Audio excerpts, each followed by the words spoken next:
Bueno, vamos a hablar en esta clase del desarrollo pragmático. Como ustedes saben, el componente pragmático incluye el conjunto de conocimientos y habilidades, tanto cognitivos como lingüísticos, que facilitan el uso de la lengua en contexto para la comunicación. Entonces, los niños que adquieren su lengua materna deben incorporar no solamente un sistema lingüístico, sino también otras restricciones que tienen que ver con el uso del lenguaje en contexto. Es decir, no solo deben desarrollar su competencia lingüística, sino también su competencia comunicativa para convertirse en hablantes expertos. Por supuesto, este conocimiento lo construyen sobre la base de ciertas destrezas comunicativas prelingüísticas que desarrollan tempranamente. Otros aspectos se adquieren más tardíamente, como por ejemplo la comprensión de promesas o el discurso argumentativo. Además de desarrollar esta competencia comunicativa, también tendrán que desarrollar su conciencia metapragmática, es decir, la capacidad de juzgar o opinar sobre los actos de habla.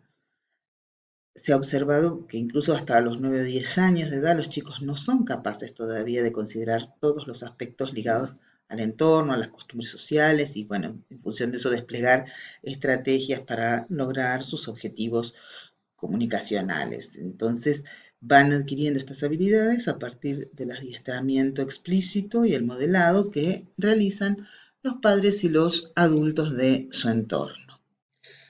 Entonces, en función de esto, los chicos tienen que aprender a manejar algunos aspectos básicos que les van a permitir intervenir eficazmente en las conversaciones, ¿sí? Por ejemplo, tendrá que prestar atención al turno de habla, cómo se toman y cómo se ceden los turnos de habla. Tendrá que desarrollar sus capacidades para iniciar intercambios y expresar sus propias intenciones. Tendrá que prestar atención a cómo se introduce y se negocia el mantenimiento de un tema o en todo caso el cambio de tema en la conversación con otros interlocutores. Tendrá que aprender a cooperar con ellos en el desarrollo de la conversación y eventualmente poder resolver las dificultades que puedan surgir como malentendidos, interrupciones, superposiciones, etc. Entonces, el mantenimiento de la conversación le exige al chico aprender y coordinar conocimientos generales del mundo, conocimientos acerca, bueno, del entorno y también conocimientos lingüísticos y pragmáticos.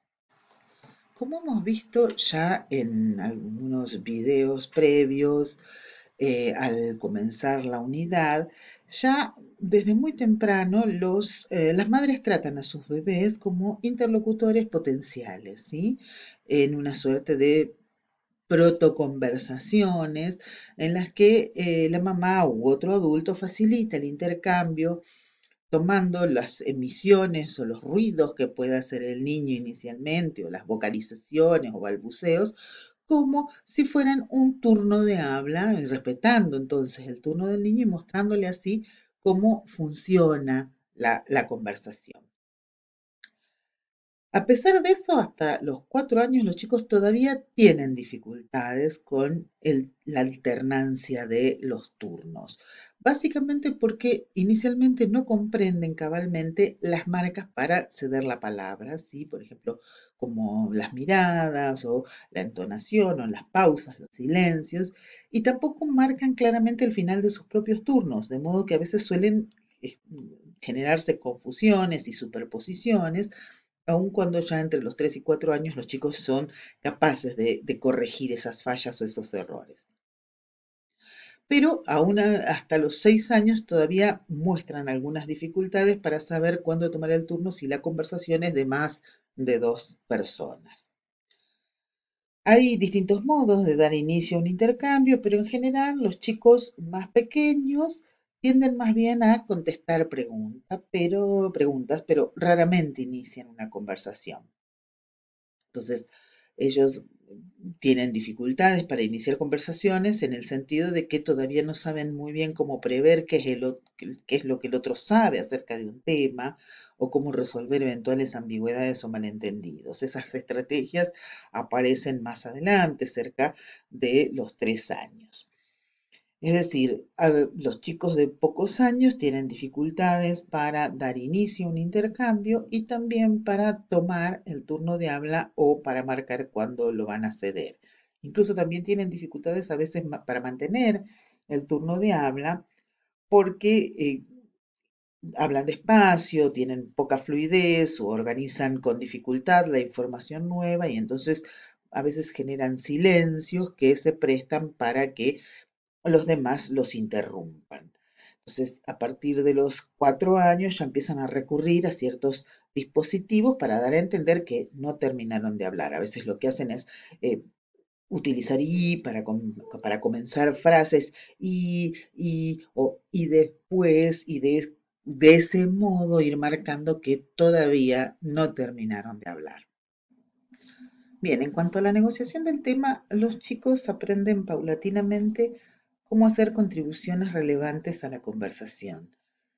Inicialmente lo que muestran es una tendencia a repetir la emisión del adulto o una parte de esa emisión, lo que parece mostrar que son conscientes de que ese es uno de los requisitos para que su habla resulte relevante. Tenemos en la diapositiva los resultados de un estudio que hicieron en 1976 Bloom y colaboradores, examinando el discurso adulto-niño y clasificaron esas emisiones infantiles en 4 categorías.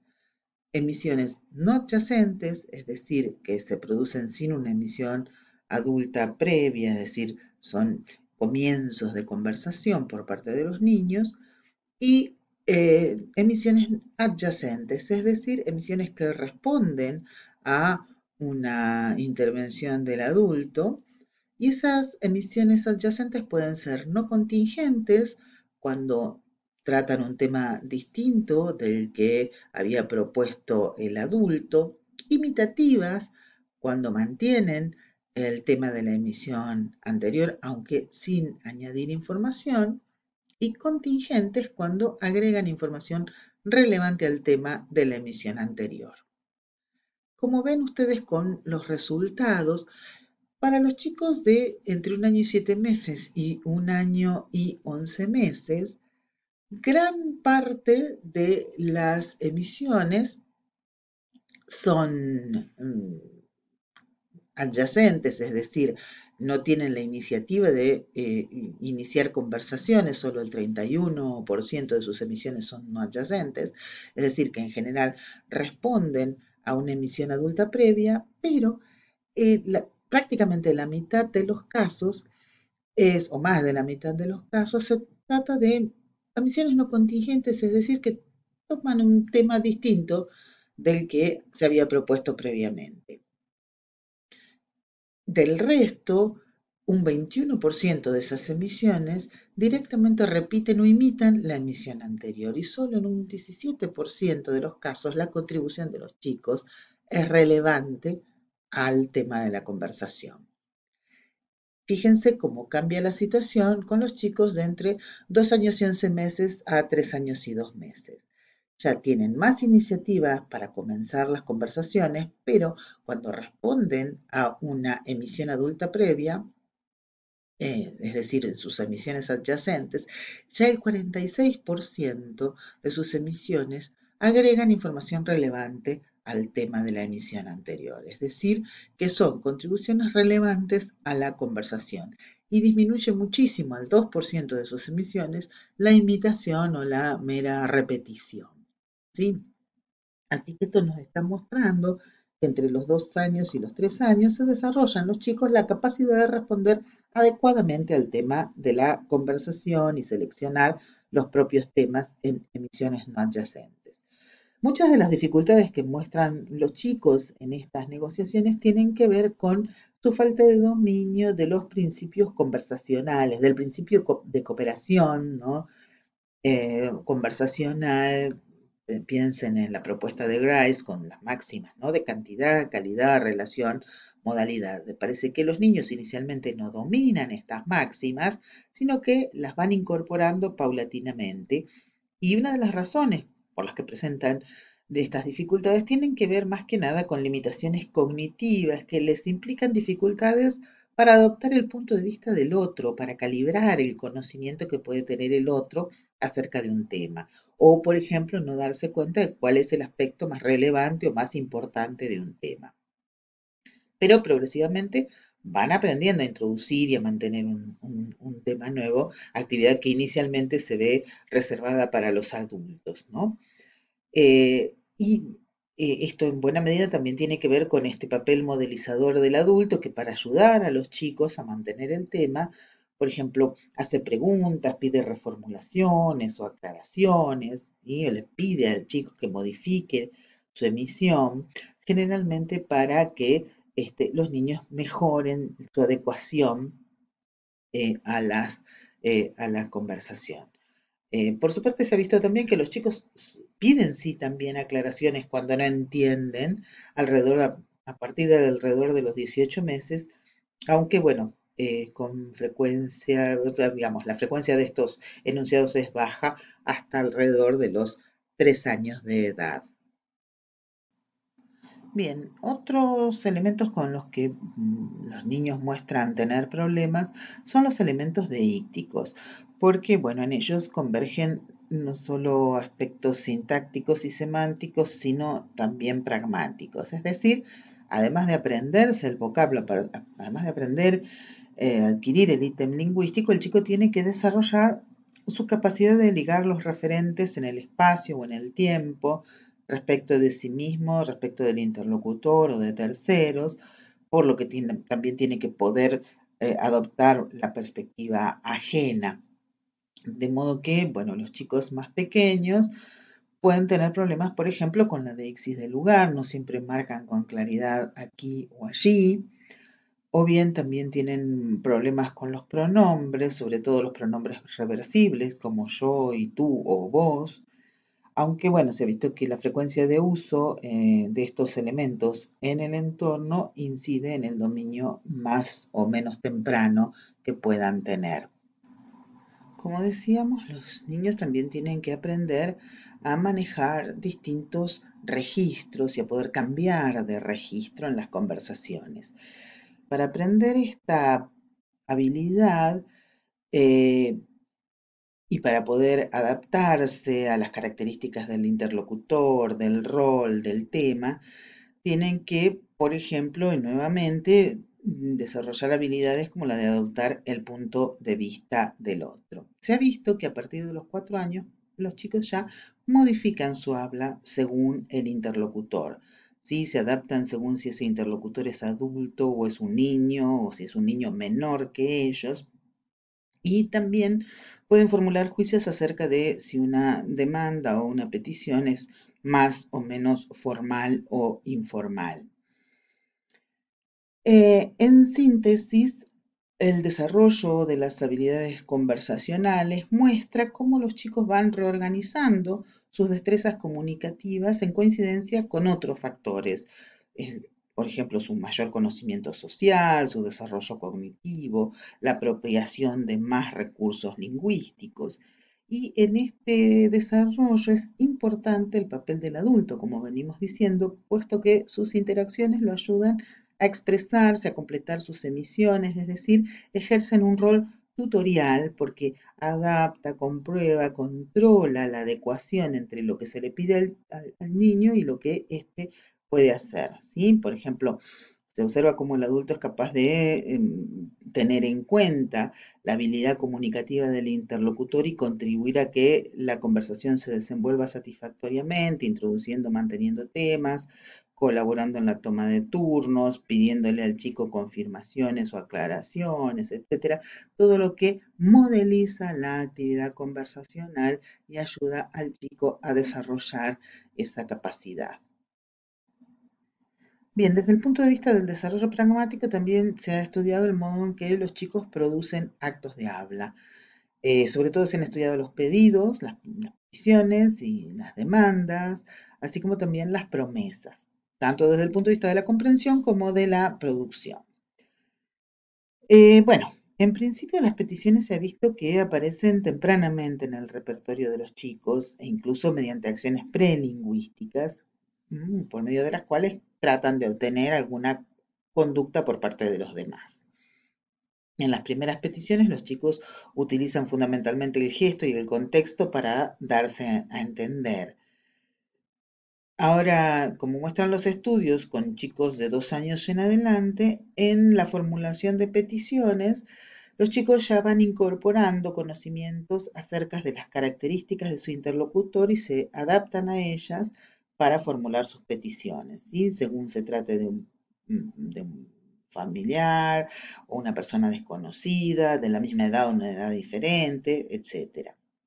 Así, por ejemplo, se ha visto que si el chico espera que el interlocutor esté dispuesto a acceder a su petición, utiliza enunciados más claros, pero si percibe un interlocutor menos sensible o menos proclive a prestarle atención, produce peticiones indirectas, no convencionales o se justifica. Por supuesto, esto se desarrolla con la edad. Los chicos de 2 o 3 años todavía no hacen peticiones, no son tan flexibles en la formulación de peticiones, pero sí lo hacen los mayores a partir de los 4 años. En resumen, lo que se constata es que los chicos utilizan inicialmente estrategias más rígidas y que poco a poco se hacen más flexibles. Además, entre los 4 y 8 años aprenden a desarrollar la argumentación, la persuasión y las formas de convencer al otro. Bien, ustedes tienen también en la bibliografía los resultados de un estudio longitudinal que hace Serra y Solé con chicos de entre 2 y 4 años.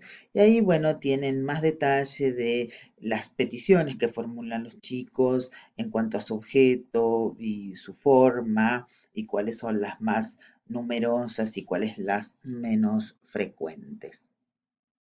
En cuanto a la comprensión de las peticiones, lo que se ha visto es que antes de los 2 años los chicos se basan en el contexto para entenderlas y que a partir de los 2 años y medio ya comienzan a prestar atención a la forma lingüística. Además, entienden las peticiones directas más que las indirectas y porque, bueno, al principio tienden a responder a las peticiones directas literalmente. Recién a partir de los 5 años y aún más grandes parecen ser capaces de comprender la intención del locutor ante un acto de habla indirecto, como por ejemplo, me podés pasar la sal o me podés decir la hora. Pero bueno, por supuesto esto también está ligado a factores sociales y culturales.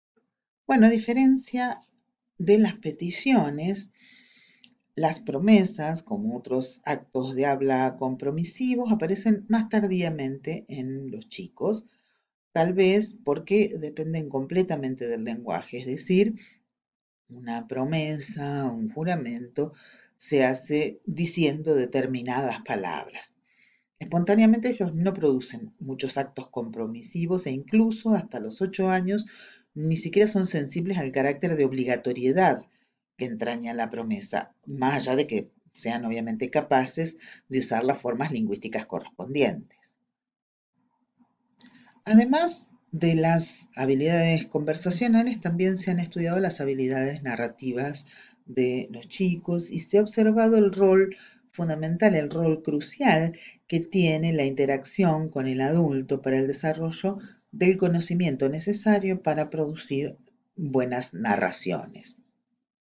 Es decir, el adulto, al igual que en la conversación, tiene un rol fundamental porque es el que sirve de modelo con sus propias narraciones que se van adecuando a las distintas edades del chico. Por ejemplo, las primeras narraciones que les hacen los adultos a los chicos hacen referencias al aquí y ahora y después se amplían a otros aspectos que pueden no estar presentes en el contexto, bueno, recurriendo a nuevas marcaciones temporales y espaciales.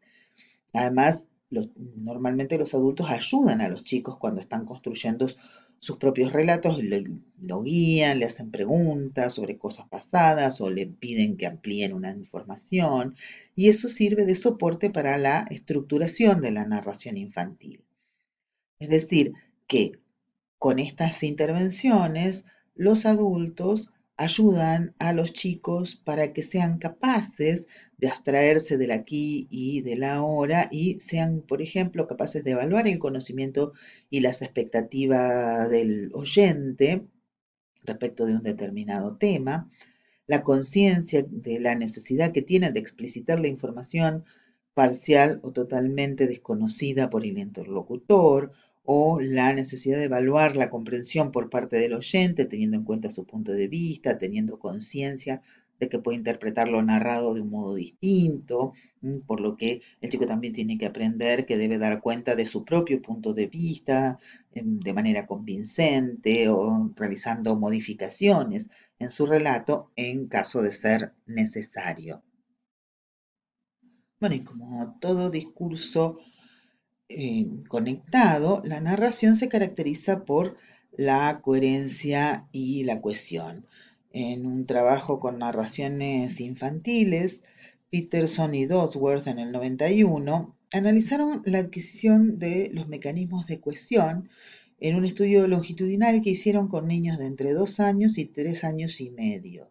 A estos chicos se les pidió que relataran una vivencia personal y en esos relatos se comprobaron los mecanismos de cohesión. Y lo que observaron estos autores es que incluso los más chicos utilizaban todas las formas de cohesión que se han propuesto, como las referencias, la elipsis, las sustituciones, las conjunciones, los otros elementos léxicos, eh, pero también descubrieron que hay cambios en el uso de la cohesión a lo largo del tiempo.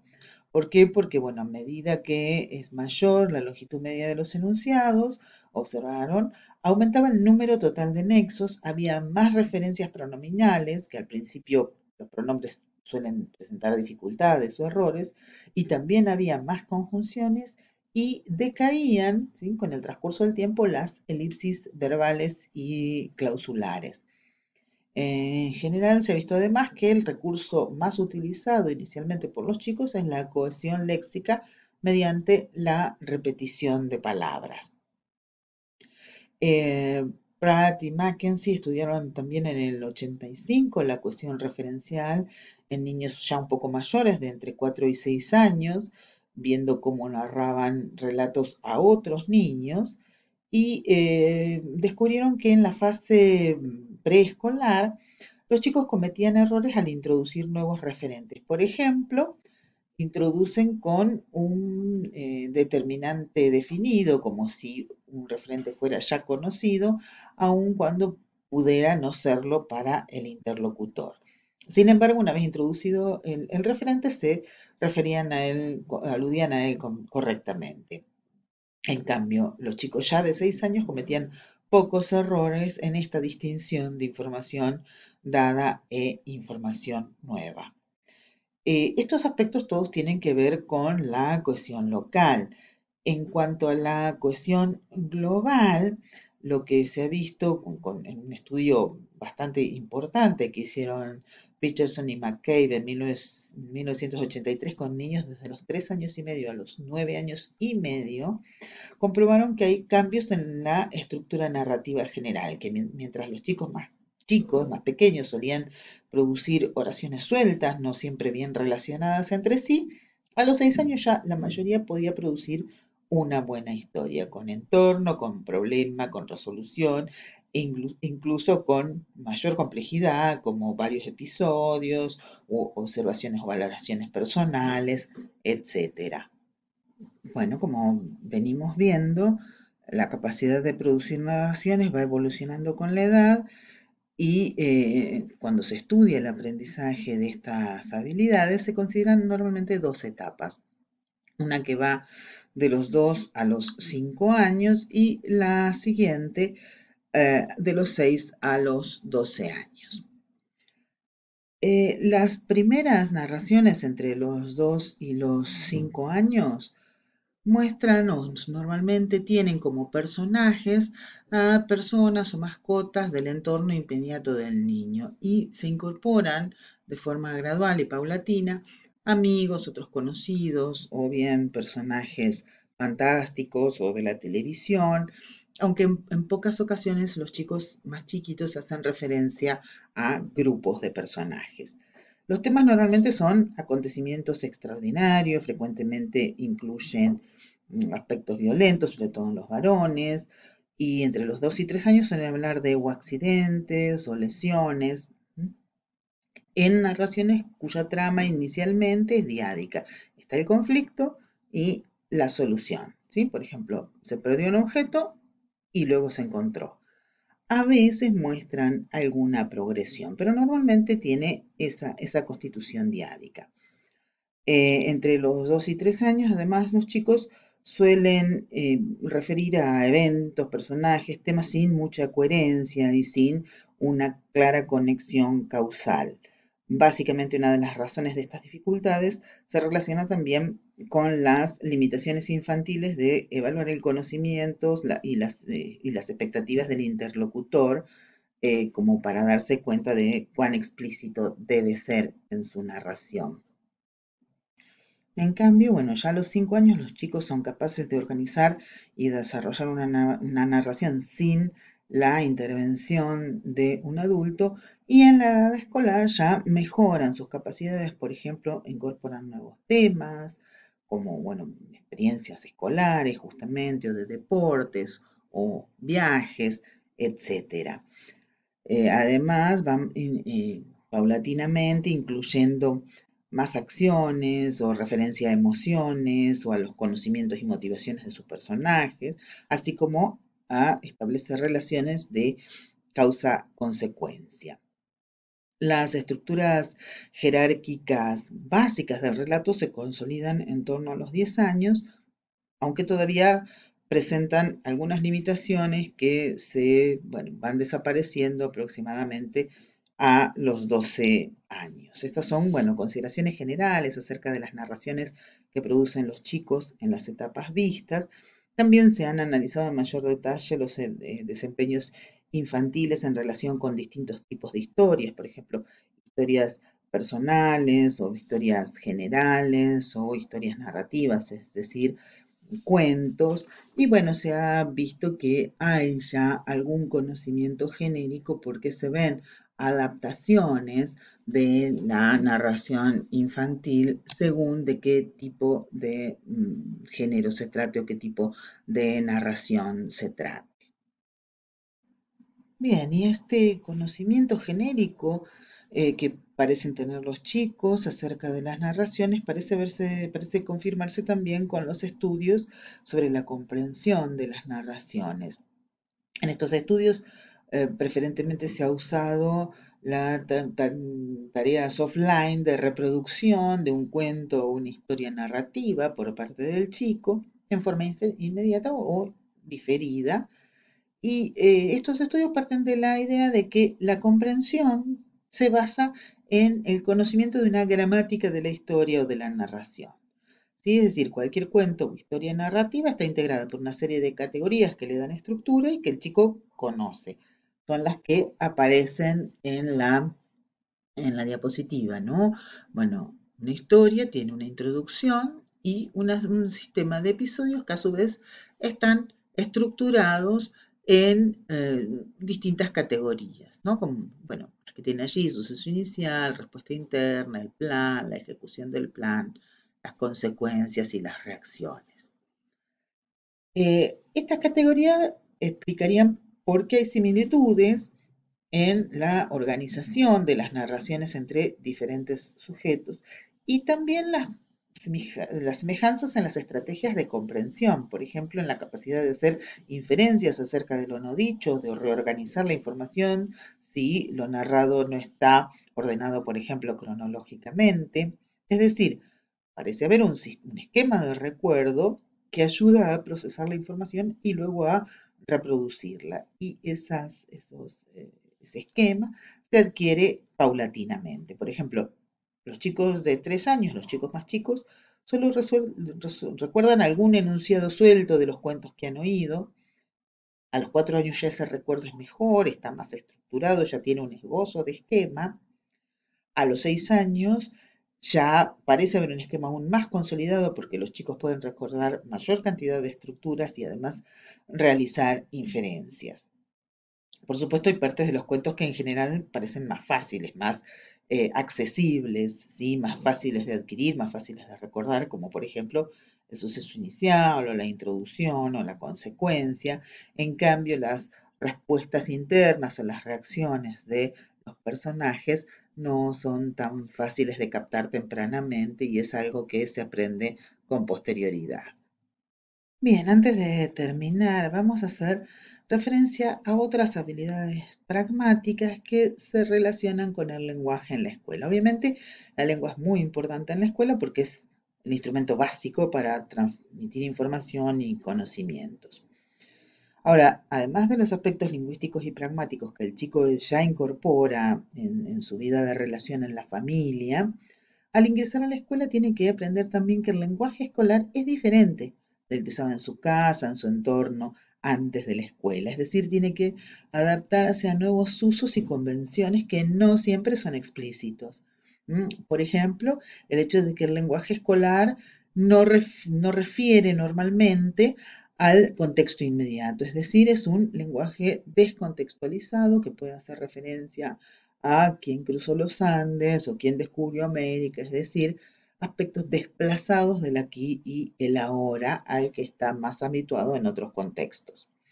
Además, normalmente los actos de habla tienen algunas características particulares diferentes de las normales, digamos. Es decir, por ejemplo, la maestra, el docente hace preguntas, pero no porque no conozca la respuesta, sino porque quiere averiguar qué es lo que el chico sabe o si el chico sabe o no la respuesta. Es decir, las preguntas en la escuela no buscan una información, sino que normalmente se utilizan para la evaluación. Además, el lenguaje escolar es más formal que el lenguaje de la casa y hay ciertas cosas que no se pueden decir o ciertas palabras que no se pueden usar. Y además, a diferencia de conversaciones entre pares, en el aula el docente tiene un rol central en la distribución de los turnos de habla. Otro aspecto importante es que en la escuela se valoran especialmente esas habilidades comunicativas y la informatividad y la claridad de las intervenciones de los chicos y normalmente tienden a ser mejor conceptuados y mejor calificados en función de esas habilidades.